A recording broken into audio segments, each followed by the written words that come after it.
that her comments regarding the Holocaust and I'm not saying but her in general. I mean, she's look at her fundraising numbers. Look at her fundraising numbers. Listen. There is a clear evidence, and she is the current poster child for it, that the incentive structures for getting money in politics are all wrong. You want to go out and work hard, become a policy expert, pass a bill, get bipartisan support, and do your job.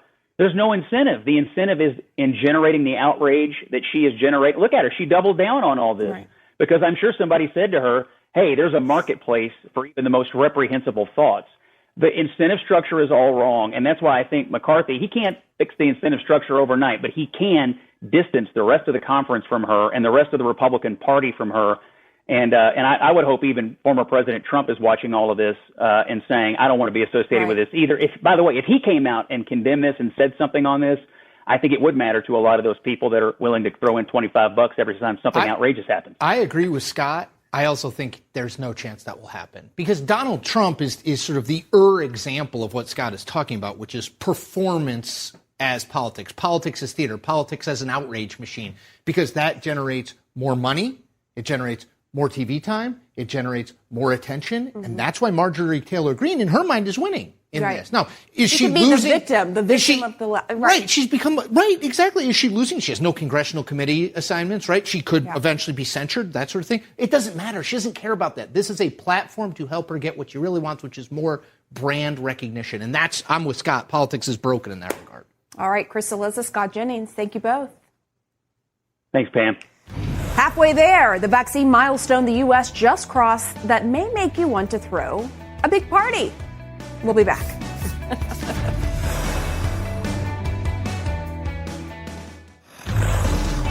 In our world lead, this afternoon, Secretary of State Antony Blinken said it's no secret Israel and the U.S. have their differences on the Iran deal, after Israeli Prime Minister Benjamin Netanyahu urged him to stay away from the deal this morning.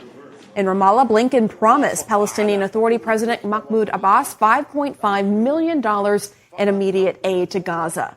CNN's Kylie Atwood examines Blinken's attempt to pave the way for peace in the Middle East after the deadliest conflict in years. A delicate ceasefire between Hamas and Israel remains in place as Secretary of State Tony Blinken visits Jerusalem and Ramallah, making clear that the U.S. opposes any move that could shatter the peace. That includes settlement activity. It includes demolitions. It includes evictions. It includes incitement to violence.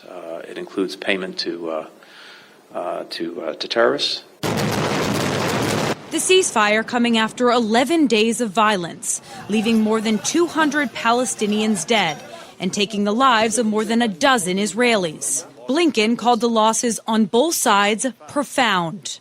Casualties are often reduced to numbers, but behind every number is an individual human being, a daughter, a son, a father, a mother, a grandparent, a best friend. Blinken meeting with leaders from both sides, with Palestinian Authority President Mahmoud Abbas committing to rebuilding the U.S.-Palestinian relationship, announcing the U.S. will be reopening its consulate in Jerusalem, which serves as a diplomatic post for U.S.-Palestinian relations, and which the Trump administration closed, and saying the U.S. plans to send more than $38 million in urgent humanitarian support to Gaza and the West Bank. But Secretary Blinken called the violence symptomatic of a larger set of issues, saying this during his meeting with Abbas. Asking all of us to help rebuild Gaza only makes sense if there is confidence that what is rebuilt is not lost again because Hamas decides to launch more rocket attacks in the future.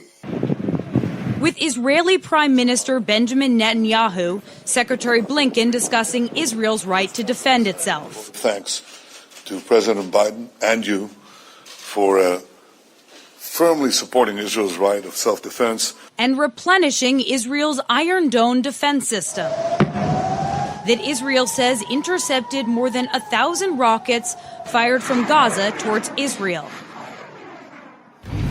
Now, another subject that came up today was Iran. Prime Minister Netanyahu making clear as he stood next to Secretary of State Tony Blinken that Israel is opposed to the U.S. re-entering the Iran deal. Of course, that comes as the U.S. continues to be engaged in a diplomatic effort to try and salvage that deal. Pam? All right, Kylie, thanks so much for the latest there. Well, Trump world now seizing on ballot issues in one small town to push election lies. That's next.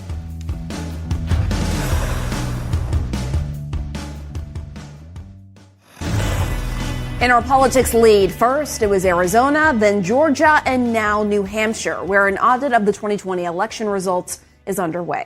Now, this review is based on an actual issue with the paper ballots used last November in a statewide race. But Trump allies are using it as an excuse to claim the presidential election was stolen from him. As CNN's Sarah Murray reports. In Windham, New Hampshire, a weeks-long audit of a 2020 race for state representative is wrapping up, but the election conspiracies persist. They found a lot of votes up in New Hampshire just now. You saw that because this was a rigged election. Despite the early read from expert auditors, there is no evidence that this would be a malicious act or deliberate act. This looks a human error. This is Trump country! Former President Donald Trump and his allies, including Windham resident Corey Lewandowski, are clinging to the down-ballot audit to cast doubt on November's election results across the country. Even though Trump lost New Hampshire by nearly 60,000 votes and still would have lost the election even if he had won the Granite State. This isn't just about the town of Windham, which we're lucky enough to live in this great community, okay? We're seeing things take place across this entire country. On Monday, Trump baselessly claimed the voting discrepancies were orchestrated by Democrats. Unlike other post-election audits pushed by conservatives around the country, New Hampshire's bipartisan review stems from a tangible gap in vote tallies. Democratic state representative candidate Christy St. Laurent started the saga after requesting a recount. It showed her tally dropping by 99 votes, while the Republicans who won the seats saw theirs rise by roughly 300. Pretty much the whole room was shocked. The discrepancy led to an audit and a fight among residents about who should lead it. I got to tell you that the people, they were pretty riled up. Hundreds piled into a town meeting earlier this month, booing town leaders and chanting, "Resign." All of this after the town selectmen chose an audit expert who criticized Arizona's deeply partisan audit to help lead the Windham review. Unlike Maricopa County's shadowy election review in Arizona, Windham's audit is independently live-streamed, open to observers, and auditors regularly explain the process underway. Saturday, we ran 32 mock elections. Auditors and their conservative critics seem to agree on one issue skewing the count: improperly folded ballots, leading the machines to think a ballot bubble was shaded when it was actually a blank bubble with a crease running through it. Even when this doesn't change the outcome of the election, we are finding why it happens so it will never happen again. But Tom Murray and Ken Eyring, local conservative activists who pushed for an audit, say they still have questions. Why are they not properly sealing the boxes, with the tape? And the answer was, they're going to be under camera anyway, and the doors are locked. Well, those cameras went out 2 nights in a row. Auditors apologized for the camera outage, but say the ballots were secure. Still, local conservatives are pressing for a statewide audit. One Trump ally say should include the top of the ticket. We're here to count every single vote, that every vote matters. How come we're not recounting the presidential race in this election? Now, they're not counting the presidential race in this election because there's no indication there was a vote discrepancy in the presidential race. Donald Trump lost the state of New Hampshire by 7 points, but he remains fascinated by this audit. He's calling his allies in New Hampshire on a weekly, sometimes daily basis to check in on how it's going. Back to you. All right, Sarah Murray, live for us from New Hampshire. Thanks so much. The United States hitting a major vaccine milestone today. That's next.